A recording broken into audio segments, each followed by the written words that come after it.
welcome back to another Discussions with Delinah. So, I'll be honest, this week, honestly, from the last time I did a Discussions with Delinah till now, has been extremely chaotic, to say the least. I have had so many material things just like completely stop working. My TV, my blender. We've been having some issues with our apartment complex and getting some things figured out and maintenance, and it's honestly been the most hectic 5 days of I don't even know. It's been crazy. It's been hectic. Sebastian and I have both lost a lot of sleep over it all, to be honest with you. And yet through all of it, I've just been praying, and honestly and truly, physically as well, my body, because of all of the stress of everything else, has been a bit hard the past couple days. And the only thing in my prayers, I was praying last night, and I was genuinely just God, I don't know what to pray right now. You know all the prayers that I need, but all I can ask is just please. And I just kept repeating the word please, because that was honestly the only thing that I felt like I was able to physically say. And honestly and truly, I feel like I have been given a lot more than I can handle. And so with that, this devotional kind of stuck out to me. So the title of the Discussions with Delinah this week is going to be More Than You Can Handle. And that being said, the next few days are going to be even more chaotic, but in a good way. I have a wedding coming up on Saturday, which I am so beyond excited for. It is two of our good friends, and they are made for each other. So I'm so happy about their wedding. They've been planning it forever, and so I'm really excited about that. And then Sunday I will be Jasmine at Lakes Park, and it's going to be my first time as Jasmine, so I'm actually really excited about it. And then I know I have a busy week next week, and also kind of preparing, because then I have my birthday coming up really soon in a couple of weeks, and there's a lot that we're doing for that. So just overall, I know that the next month is actually going to be insane. And it is a mix of blessings and hardships for sure. A lot more blessings. The entire month of May, pretty much, Sebastian and I are busy, every weekend. We have 2 weddings in May, my birthday, Disney trips that are planned, with my brother. And then the first weekend of June, we have a marriage conference we're attending, which I'm super excited about that. But we were actually sitting down, breaking down when we'll physically be able to be in church, and the next time that we will physically be able to be in church is, I think, June 17th. And I'm that's a long time, honestly, as far as on Sunday, because I know that we'll still be able to go on Tuesdays and Thursdays and stuff, but that's a long time to not be able to go to church. And again, it just feels more than I can handle, but I know that it's all good things, and I know that it's all blessings that God has put into my life. However, that's not always the case. Sometimes the more than you can handle, or feeling that way, is associated with a lot of negative things, the past 5 days for me. It's have you ever thought this wasn't supposed to happen to me? Maybe it was a scary diagnosis. Maybe it's no diagnosis. That's, I think, more where I'm at, where I'm dealing with all of these things physically, and I have no set rhyme and reason of oh, this is why this is happening. It's why me? I'm young, I'm fairly healthy. Or whether that be a loss of a relationship and someone that you've been with for years, or that you imagine spending your life with, or the shock of a global pandemic, or, COVID, leaving you feeling overwhelmed and alone. And you may have noticed that adversity feels a lot like grief, and grief can feel like more than we can handle. I'll give an example for myself.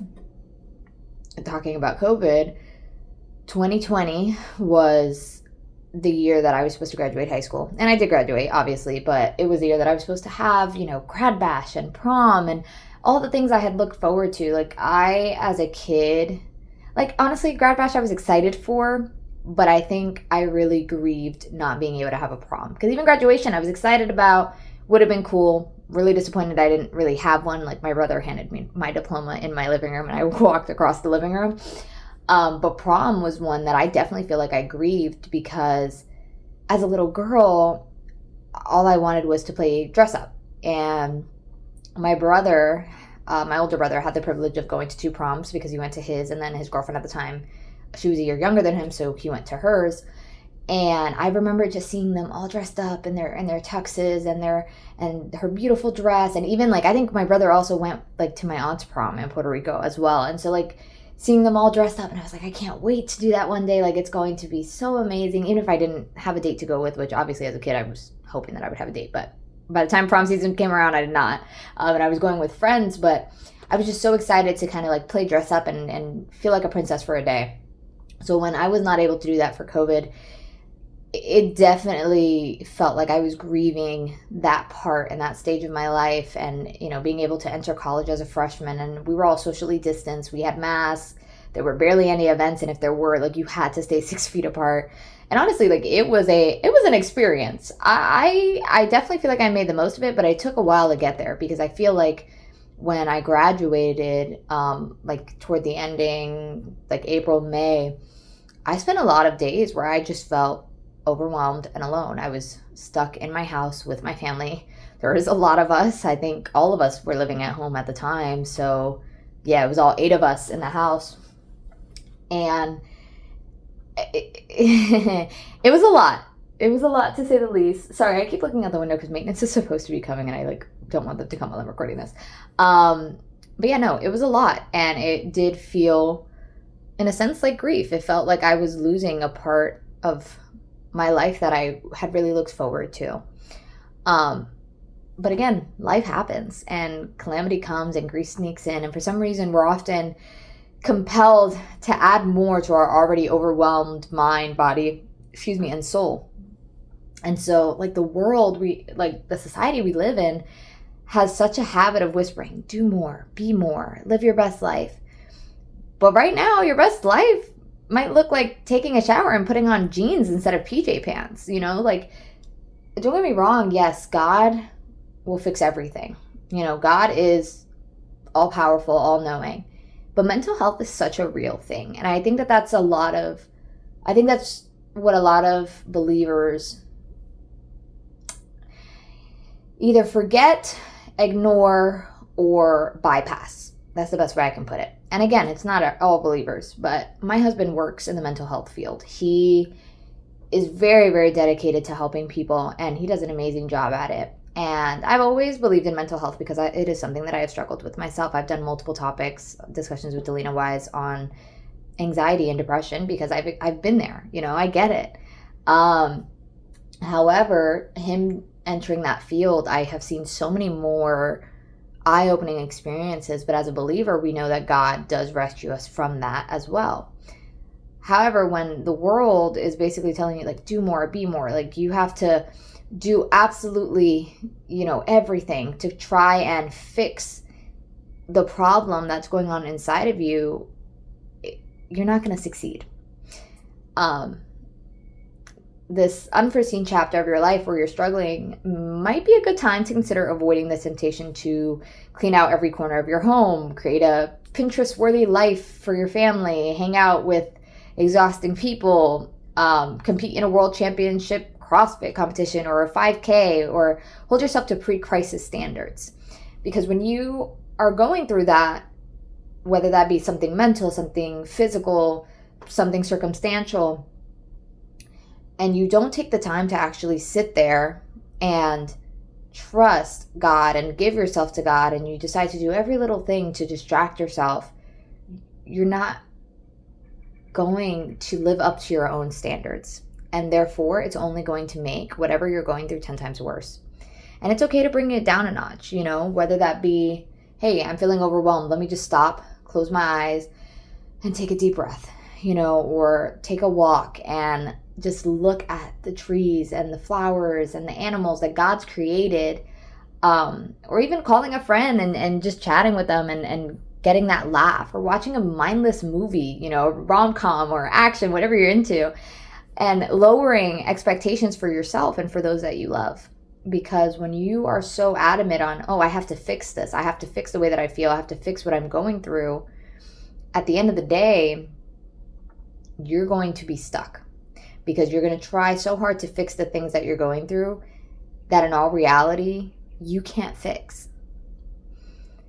Isaiah 41:10 says, "Don't panic. I'm with you. There's no need to fear. I am your God. I'll give you strength. I'll help you. I'll hold you steady. Keep a firm grip on you." And that's from the MSG version. Sometimes we are so hard on ourselves that we don't even realize that it's our circumstance or whatever we're going through is not more than we can handle, because God wouldn't give you more than you can handle. He knows what temptations lie ahead. He knows what victories lie ahead. So instead of doubting his plan for your life, and instead of feeling so drawn to the negative, take a second, take a breath, and realize that he is doing more for you than you can see right in this moment. And do not let your circumstances define you. Because when you let your circumstances define who you are, when you let your circumstances define your mood and your personality, you're left asking why 99% of the time. Why did this happen to me? Why is this going on right now? Why am I like this? Because I'm feeling this way to this circumstance. And you then end up going down this rabbit hole that you can't fix. I'm going to leave off with Hebrews 4:16. "Let us then with confidence draw near to the throne of grace, that we may receive mercy and find grace to help in time of need." God wants to give you that grace. He wants to reach out his hands. He wants you to reach out your hands to him and ask him to just be there with you through it all. The good, the bad, the ugly, the hard, the blessings, everything. Just be with him. I hope you all have an amazing Sunday and an amazing week. I'm going to try to see if I could do discussions with Delinah still a couple times, but if not, I pray for an amazing time. Bye.